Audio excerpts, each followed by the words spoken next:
Security walked me out at 2:47 p.m. on a Tuesday. After 8 years with this company, after everything my family built here, I was getting the perp walk because some hotshot CEO thought I was dead weight. Bradley Hutchinson had no idea what he'd just done. I'm Nathan Ashford, 52 years old, and I guess you could say I've been playing a very long game. See, while Bradley was strutting around Ashford Manufacturing Corp. Thinking he ran the place, I actually owned 85% of it through a family trust nobody knew about. The irony wasn't lost on me as security officer Danny Reynolds, a guy I'd known for 12 years, awkwardly followed me to my car. "Sorry about this, Mr. Ashford," Danny whispered. "This doesn't feel right." "Don't worry about it, Danny. Just doing your job." But I wasn't really okay with it. I was pissed. Let me back up a bit. When my father stepped down as CEO 8 months ago, the board hired Bradley from outside the company. Fresh perspective, they said. New energy. I supported the decision at first. Maybe I was too close to see what needed changing. Boy, was I wrong. Bradley came in like a tornado. First week, he moved my office from the executive floor down to the 8th. Said they needed space for key personnel. I bit my tongue. Second week, he cut my consulting budget by 40% without explanation. Third week, he started laying off people who'd been with us for decades. That should have been my red flag right there. See, Ashford Manufacturing isn't just any company. We've been family-owned since my grandfather started it in 1963. Started with 6 employees making industrial equipment parts in a rented warehouse on the south side of Chicago. Today, we're pulling in $850 million annually with 2,800 employees across 4 facilities. The secret to our ownership structure goes back to my grandfather's paranoia about hostile takeovers in the 1980s. He set up this complex trust arrangement that keeps the majority ownership completely private. As far as anyone knows, including Bradley, the board, even most of our executives. I'm just Nathan Ashford, senior operations consultant. Only 4 people knew the truth. My father, our family lawyer James Morrison, our CFO Patricia Wells, and me. That's it. The trust documents are locked away so tight that even our board of directors had no clue about the real ownership structure. I could have pulled rank on day 1 when Bradley started making changes I didn't like, but I wanted to see what kind of leader he really was. Would he respect what we'd built? Would he care about our people?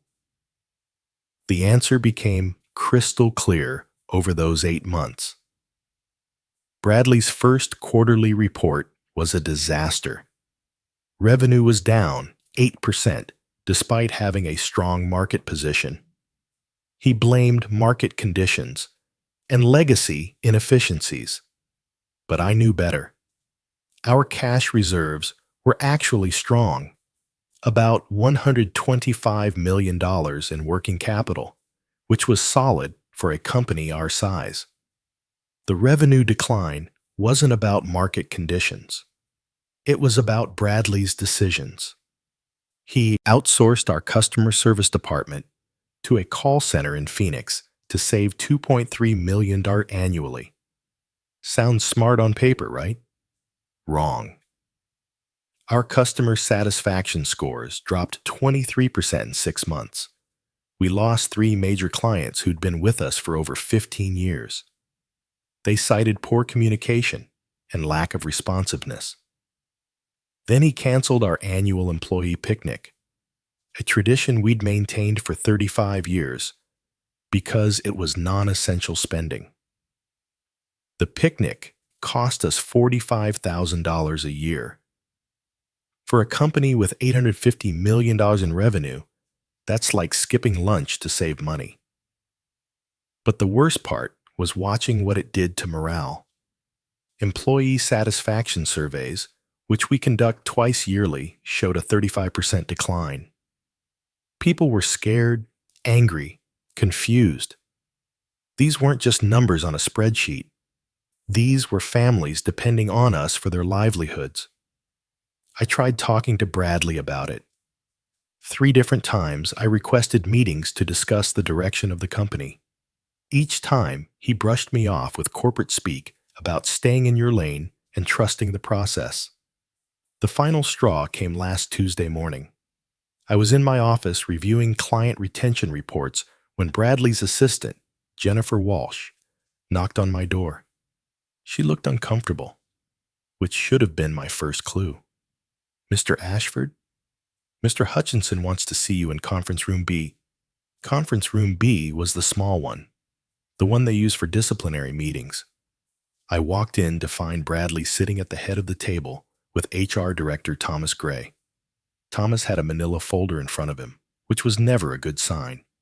Bradley didn't even look up from his phone. "Nathan, we're going to have to let you go." Just like that. No build-up, no explanation, no acknowledgement of my 8 years with the company or my family's 60-year history here.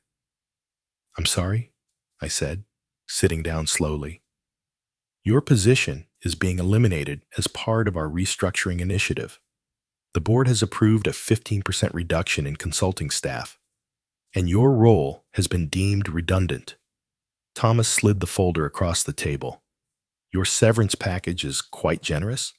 12 weeks pay plus benefits continuation through the end of the year." I opened the folder and pretended to read through the termination paperwork. "This is effective immediately?" "Yes," Bradley said, finally putting his phone down. "Security will escort you out. Standard procedure for all departing employees." That's when it hit me. After everything. After my grandfather building this company from nothing. After my father growing it into a regional powerhouse. After 8 years of my own sweat and dedication, I was getting walked out like some kind of security risk. But here's the thing about playing a long game. You learn patience. You learn to wait for the right moment. I signed the papers without arguing, shook hands with Thomas, walked out with Danny following behind me, both of us pretending this was normal. As soon as I got to my car, I called James Morrison. "They fired you?" James couldn't believe it. "On what grounds?" "Position elimination." Bradley's cleaning house. "Nathan, you know you can end this anytime you want. I know, but I want to do this right. Call an emergency board meeting for this afternoon. Tell them the majority shareholder is invoking Clause 47B. There was a pause. "The nuclear option?" "The nuclear option." Clause 47B was my grandfather's masterpiece of corporate paranoia. Buried deep in our company charter, it allows the majority shareholder to call an immediate board meeting and assume direct control if they believe management is acting against shareholder and employee interests. Nobody had ever used it. Hell, most people didn't even know it existed. James scheduled the emergency meeting for 3 p.m., exactly 3 hours and 13 minutes after Bradley fired me. I spent that time putting together a presentation, but not about my termination. That was just the catalyst. This was about 8 months of watching Bradley systematically destroy everything we'd built. The numbers told the whole story. Revenue down 8% from $850 million to $782 million year over year. Employee satisfaction dropped 35% in 8 months. Customer retention lost 3 major accounts worth $47 million combined. Customer service ratings down 23% since outsourcing. Operating costs actually up 12% despite all the efficiency measures. But here's what really got me. Our profit margins were down 15%, even with the layoffs. Bradley had cut muscle, not fat. He'd fired experienced people making $65,000 annually and hired inexperienced replacements at $45,000, thinking he was saving money. Instead, productivity dropped, error rates increased, and we were spending more on training and overtime than we saved on salaries. At 2:50 p.m., I walked back into the Ashford manufacturing building.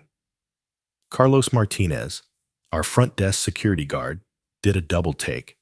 "Mr. Ashford, I thought you were, I heard emergency board meeting, Carlos." "I'm expected." I took the elevator to the 20th floor. Through the glass doors of our main conference room, I could see all 7 board members. Patricia Wells, CFO, Thomas Gray, HR, Linda Foster, Operations, Richard Sterling, Marketing, Margaret Hunt, Legal, Paul Anderson, Finance, and of course, Bradley. James was already there with a stack of legal documents that looked about 3 inches thick. I walked in at exactly 3 p.m. "Ladies and gentlemen, thank you for accommodating this meeting on short notice." Bradley looked annoyed. "Nathan, I'm not sure what kind of stunt you're trying to pull here, but you no longer work for this company. Security should have escorted you out." "Actually, Bradley, that's exactly what we need to discuss." James stepped forward. "If I may, I need to read something into the record." He opened the top document. "As of this date, Nathan William Ashford, acting as majority shareholder of Ashford Manufacturing Corporation, is invoking Clause 47B of the corporate charter." I watched Bradley's face as James read through the legal language. Confusion first, like he was trying to process words in a foreign language. Then disbelief, like someone had just told him gravity was optional. Then something approaching panic as the implications hit him. "I'm sorry," Bradley interrupted. "Majority shareholder? There must be some mistake." Patricia Wells spoke up. She'd been keeping this secret for 15 years, and I could see the relief on her face as she finally got to tell the truth. "There's no mistake, Bradley. Nathan owns 85% of the company through the Ashford Family Trust, established in 1987. The room went completely silent. You could have heard a pin drop in the hallway.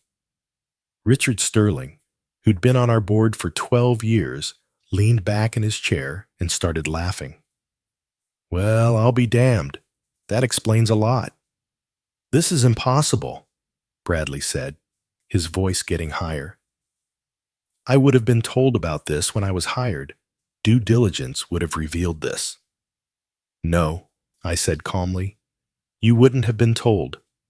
The trust structure specifically prevents disclosure except under certain circumstances, like when the majority shareholder believes management is causing material damage to the company." Margaret Hunt, our legal advisor, nodded. "I remember reviewing the charter when I joined the board. I always wondered about that clause, but I assumed it was just boilerplate language." "It's not boilerplate," James said. "It's very specific, and it's being properly invoked." I stood up and walked to the whiteboard where James had set up my presentation materials.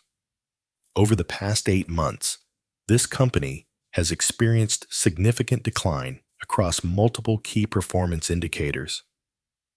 I went through the numbers methodically.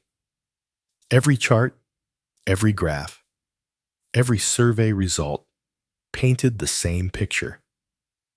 Bradley's leadership wasn't just ineffective, it was actively destructive.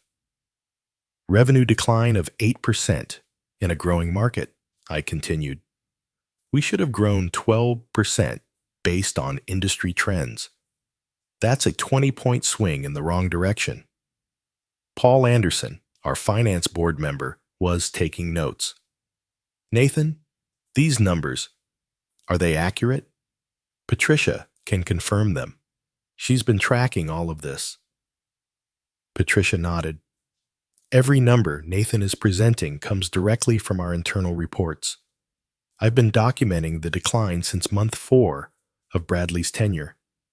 Why didn't you bring this to our attention? Linda Foster asked. I tried, Patricia said. I sent 3 separate memos to Bradley requesting board review of the performance metrics. He told me it was premature to panic and that the trends would reverse. Bradley was getting defensive.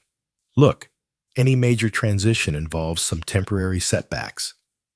You can't judge 8 months of leadership based on short-term fluctuations. You're right, I said. You can't judge leadership on numbers alone, but you can judge it on decisions. I clicked to the next slide. Here's a timeline of major decisions made over the past 8 months. Month 1, moved senior staff to smaller offices without consultation. Month 2, cut consulting and training budgets by 40%. Month 3, outsourced customer service, laid off 23 employees. Month 4, canceled employee recognition programs. Month 5, eliminated annual picnic and holiday party. Month 6, restructured commission plans, reducing sales team compensation. Month 7, instituted new efficiency protocols that increased bureaucracy. Month 8, terminated senior consultant without board approval. Each of these decisions, I continued, was made unilaterally without board input, despite our corporate governance requiring board approval for major policy changes. Thomas Gray was looking uncomfortable. Bradley, is this accurate? You didn't get board approval for the outsourcing decision? I was given authority to manage day-to-day operations, Bradley said. Day-to-day operations, yes, Margaret Hunt said, but major structural changes require board review. It's in your employment contract. The meeting was turning into an interrogation, and Bradley was losing ground fast. I could see Bradley scrambling, trying to find solid ground in a conversation that was slipping away from him fast. But I wasn't done yet. There's something else, I said, clicking to my final slide. This morning, I was terminated from my position allegedly due to position elimination. But according to my consulting contract, termination requires board approval for any reason other than gross misconduct. Thomas Gray's face went pale. Bradley, you didn't get board approval for that termination. I didn't think I needed it for a consulting position, Bradley said, but his voice was getting shaky. You did, Patricia confirmed. It's specifically outlined in Section 12 of his contract. I helped draft it. Margaret Hunt was flipping through documents on her tablet. According to our governance rules, any termination of personnel above director level requires board vote. Consulting positions at Nathan's level definitely qualify. So, not only did Bradley make unauthorized changes to company structure, I continued, he also violated my employment contract and corporate governance procedures. Bradley stood up abruptly. Look, Nathan, I think we can work this out. Maybe the termination was premature. We can discuss reinstatement. Actually, Bradley, reinstatement isn't really the issue anymore. The room got quiet again. I could feel the tension building. Effective immediately, I'm exercising my rights as majority shareholder to remove Bradley Hutchinson as Chief Executive Officer of Ashford Manufacturing Corporation. If the room was quiet before, now it was like a tomb. Nobody moved. Nobody breathed. Bradley's face went through about 6 different expressions in 10 seconds. You can't do this. I have a contract. I have rights. James Morrison stepped forward with another document. Your contract includes a termination clause that applies when you're removed for cause. Breach of fiduciary duty qualifies as cause under Illinois corporate law. This is insane, Bradley said, his voice cracking. I've been trying to modernize this company, make it competitive. You people are stuck in the past. Modernize?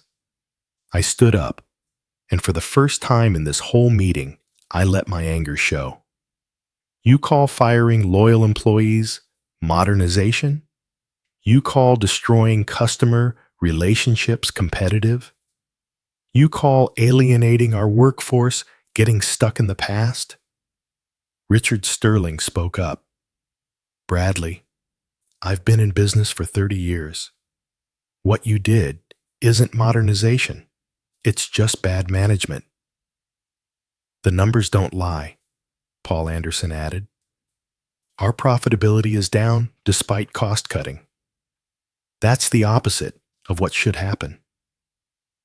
Bradley was gathering his papers, but his hands were shaking. This is a mistake. You're going to run this company into the ground with that old school thinking. Maybe, I said, but it'll be my company to run into the ground. Linda Foster raised her hand. Nathan, assuming you're taking control, what's your immediate plan? It was a fair question, and one I'd been thinking about for months. First priority is damage control. We're reversing the layoffs. Every person Bradley terminated gets their job back if they want it. Based on exit interviews, I estimate 18 of the 23 will return. That's going to cost about $1.1 million annually, Paul calculated. Money we have, Patricia confirmed. Our cash reserves can handle it. And frankly, the productivity gains will offset the costs within 6 months. Second, I continued, we're bringing customer service back in-house. The Phoenix call center contract has a 30-day termination clause. We'll have our people back by month's end. What about the facilities costs? Thomas asked. We kept the customer service floor. Bradley wanted to convert it to storage, but I convinced facilities to hold off. Good thing. Margaret Hunt was taking notes. What about the clients we lost? I've already reached out to 2 of the 3.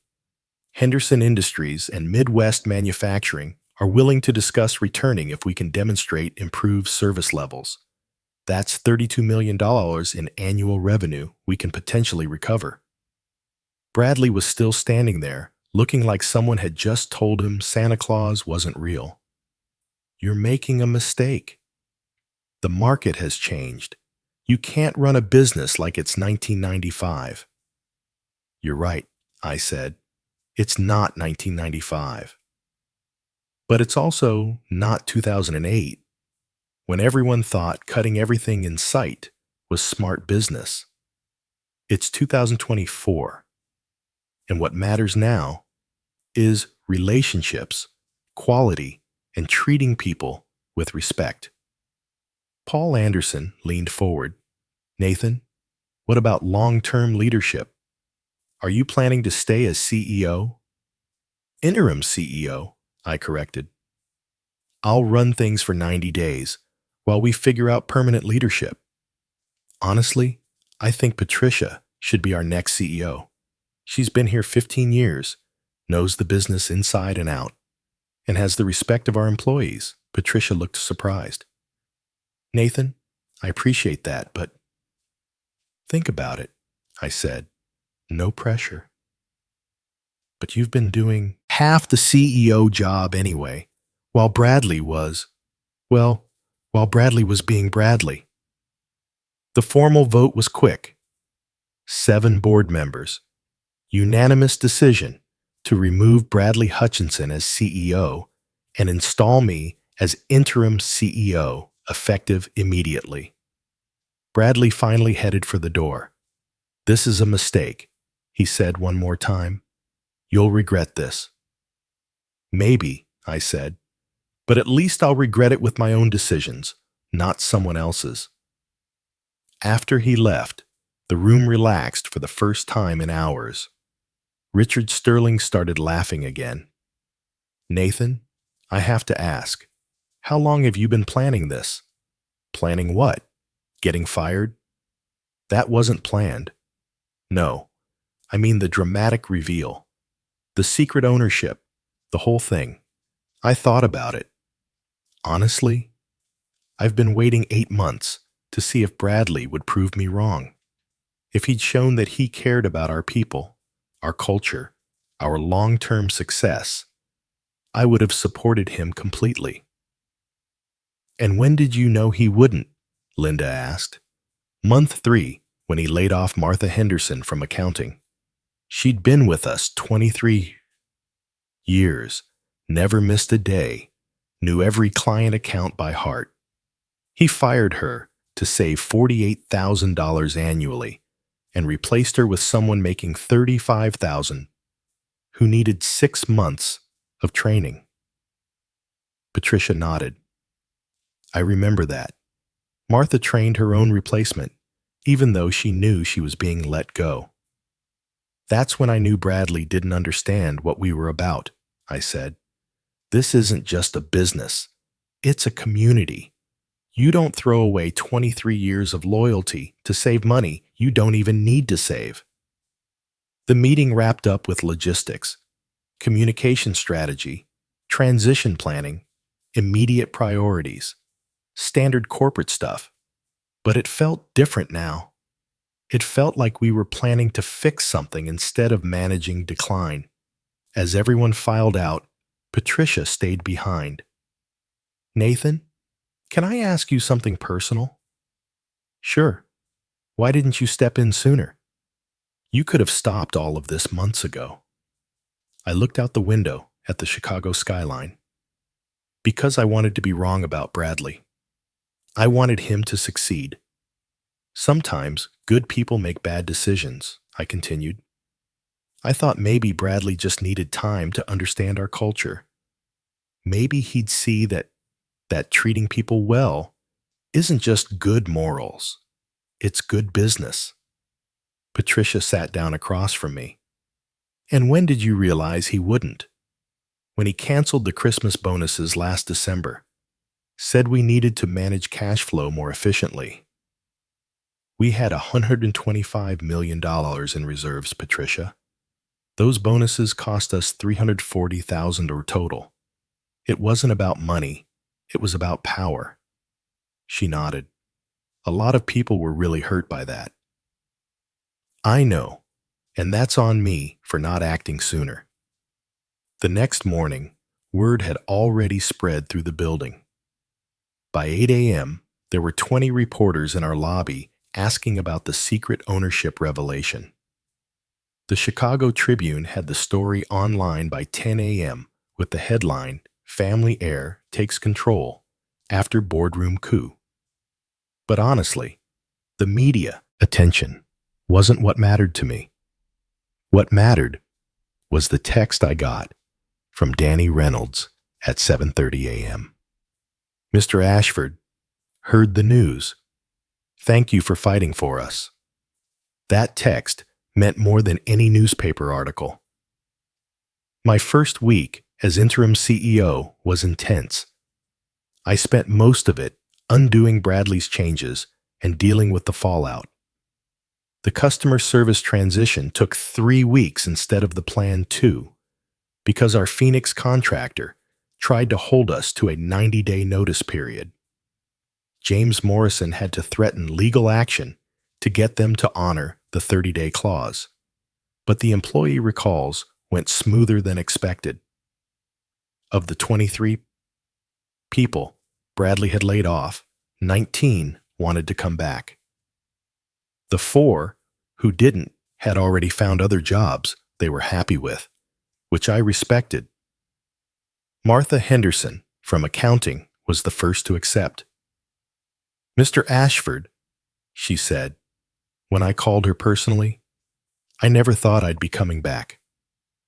Well, you're not just coming back, Martha. I'm promoting you to accounting supervisor.